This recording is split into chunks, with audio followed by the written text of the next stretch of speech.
ನಮಸ್ಕಾರ ಎಲ್ಲರಿಗೂ. ಇಂದಿನ ಒಂದು ಟಾಪಿಕ್ ಏನಪ್ಪ ಅಂದರೆ ಸಂತಾನದ ಯೋಗ.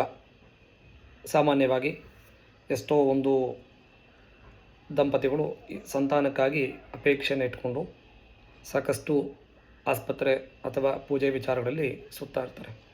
ಅಂಥವ್ರಿಗೆ ಈ ಒಂದು ವಿಚಾರ ತುಂಬ ಹೆಲ್ಪ್ ಆಗುತ್ತೆ ಅಂತೇಳಿ ಹೇಳ್ಬೋದು.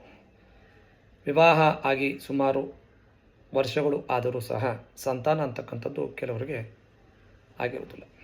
ಇದಕ್ಕೆ ಕಾರಣ ಅವರ ವೈಯಕ್ತಿಕ ಕಾರಣ ಆಗಿರ್ಬೋದು ಅಥವಾ ಜಾತಕದಲ್ಲಿರ್ತಕ್ಕಂಥ ಕೆಲವೊಂದು ಸಮಸ್ಯೆಗಳು ಸಹ ಅದಕ್ಕೆ ಪೂರಕವಾಗಿ ಅಡ್ಡ ಆಗುತ್ತೆ ಅಂತೇಳಿ ಹೇಳ್ಬೋದು. ವಿಶೇಷವಾಗಿ ಈ ಒಂದು ಸಂತಾನಕ್ಕೆ ಬೇಕಾಗಿರ್ತಕ್ಕಂಥದ್ದು ಲಗ್ನದಿಂದ 5ನೇ ಮನೆ ಸಂತಾನದ ಮನೆ. ಅದಕ್ಕೆ ಗುರುಗ್ರಹ, ಸಂತಾನಕ್ಕೆ ಕಾರಣವಾಗಿರ್ತಕ್ಕಂಥ ಗ್ರಹ ಗುರುಗ್ರಹ ಅಂಥೇಳಿ ಜ್ಯೋತಿಷದಲ್ಲಿ ವಿಚಾರಗಳನ್ನು ಇಡ್ತೀವಿ. ಅದೇ ರೀತಿ ಈ ಗುರುಗ್ರಹ ಕೇಂದ್ರ ಸ್ಥಾನದಲ್ಲಿದೆಯಾ ಅಥವಾ ತ್ರಿಕೋಣ ಸ್ಥಾನದಲ್ಲಿದೆಯಾ, ಉಚ್ಚ ರಾಶಿ ನೀಚ ರಾಶಿ ಅಂತೇನು ಹೇಳ್ತೀವಿ, ಅದರ ಮುಖಾಂತರ ಸಂತಾನ ಅಂತಕ್ಕಂಥ ನಿಧಾನ ಆಗುತ್ತಾ ಅಥವಾ ಬೇಗ ಆಗುತ್ತಾ ಅಂತ ವಿಚಾರಗಳನ್ನು ಈ ಮೂಲಕವಾಗಿ ತಿಳ್ಕೊಳ್ಳೋಕ್ಕೆ ನಾವು ಪ್ರಯತ್ನವನ್ನು ಪಡ್ಬೋದು. ವಿಶೇಷವಾಗಿ 5ನೇ ಮನೆ ಲಗ್ನದಿಂದ ಸಂತಾನಕ್ಕೆ ಬೇಕಾಗಿರ್ತಕ್ಕಂಥ ಬಹಳ ಮುಖ್ಯವಾಗಿರ್ತಕ್ಕಂಥ ಒಂದು ಮನೆ ಮತ್ತು ಅದರ ಅಧಿಪತಿ 1, 2ನೇ ಮನೆ ಅಥವಾ 7ನೇ ಮನೆ ಅಥವಾ 5ನೇ ಮನೆ 11ನೇ ಮನೆಯಲ್ಲಿ ಈ ಒಂದು ಗ್ರಹ ಇದ್ದಾಗ ಬಹಳ ಬೇಗವಾಗಿ ಸಂತಾನ ಆಗೋದಕ್ಕೆ ಅವಕಾಶಗಳು ಉಂಟು ಅಂತೇಳಿ ಜ್ಯೋತಿಷ್ಯದಲ್ಲಿ ಹೇಳ್ಬೋದು.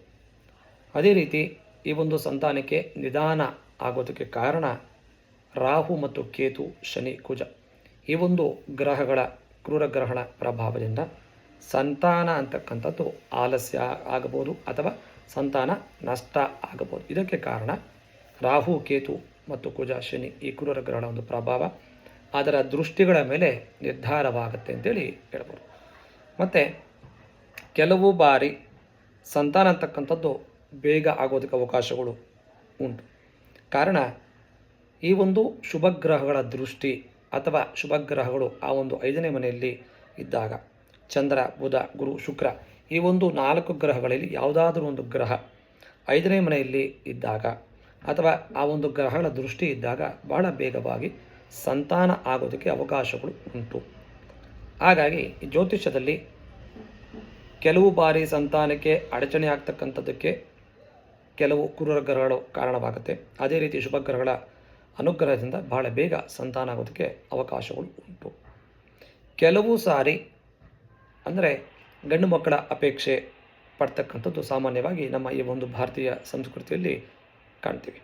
ಅದಕ್ಕೆ ಬೇಕಾಗಿರ್ತಕ್ಕಂಥ ಪುರುಷ ಗ್ರಹಗಳಾದ ಸೂರ್ಯ, ಕುಜ ಮತ್ತು ಗುರು, ಕೇತು ಇವು ಪುರುಷ ಗ್ರಹಗಳು. ಈ ಒಂದು 4 ಗ್ರಹಗಳಲ್ಲಿ ಯಾವುದಾದರೂ ಒಂದು ಗ್ರಹ ಆ ಒಂದು 5ನೇ ಮನೆಯಲ್ಲಿ ಇದ್ದಾಗ ಅಂತಹ ಒಂದು ಸಮಯದಲ್ಲಿ ಖಚಿತವಾಗಿ ಪುತ್ರ ಸಂತಾನ ಆಗುತ್ತೆ ಅಂತೇಳಿ ಜ್ಯೋತಿಷದಲ್ಲಿ ಹೇಳ್ತೀವಿ. ಅದೇ ರೀತಿ ಆ ಒಂದು ಗ್ರಹಗಳು ಇರ್ತಕ್ಕಂಥ ಸ್ವಭಾವ ಚರರಾಶಿಯಲ್ಲಿದೆಯಾ, ಸ್ಥಿರ ರಾಶಿಯಲ್ಲಿದೆಯಾ, ದ್ವಿಸ್ವಭಾವ ರಾಶಿಗಳಲ್ಲಿದೆಯಾ ಅಂತಕ್ಕಂಥ ವಿಚಾರಗಳನ್ನು ಲೆಕ್ಕ ಹಾಕಿ ಆ ಒಂದು ಸಂತಾನ ಹೇಳುವುದಕ್ಕೆ ಅವಕಾಶಗಳು ಇದೆ.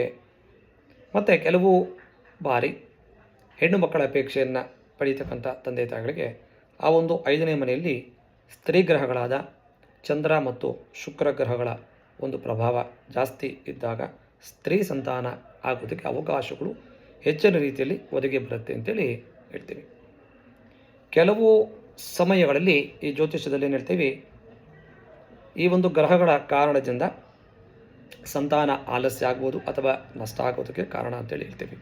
ಅದೇ ರೀತಿ ಬೇರೆ ರೀತಿಯಲ್ಲಿ ಕೆಲವು ಶಾಪಗಳು, ಪಿತೃದೋಷಗಳು, ಅದೇ ರೀತಿ ಸರ್ಪದೋಷಗಳಿಂದ ಸಂತಾನ ನಷ್ಟ ಆಗೋದಕ್ಕೆ ಅವಕಾಶಗಳು ಹೆಚ್ಚಿನ ರೀತಿಯಲ್ಲಿ ಆ ಒಂದು ಶಾಪಗಳು ಸಹ ಕಾರಣ ಆಗುತ್ತೆ ಅಂತೇಳಿ ಹೇಳ್ತೀವಿ.